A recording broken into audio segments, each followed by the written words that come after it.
हिऱ्यांमुळे जशी दागिन्यांची किंमत वाढते, तशीच सत्कर्मांमुळे माणसांची किंमत वाढते. यशस्वी होण्याचा एकच उत्तम पर्याय आहे, तो म्हणजे दुसऱ्यांचं भलं झालेलं पाहण्याची ताकद आपल्या मनात असली पाहिजे. तू कोणालाही फसवू नकोस. मी आहे तुझ्या पाठीशी. तुझी कधीच फसवणूक होऊ देणार नाही. मोठा अधिकार, संपत्ती यांचा चिरकाल भरोसा मानू नये.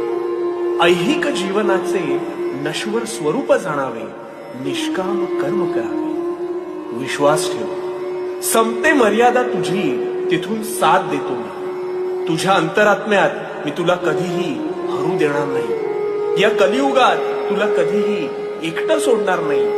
कारण भिवू नकोस, भिवू नकोस, मी तुझ्या पाठीशी. भिवू नकोस, मी तुझ्या पाठीशी.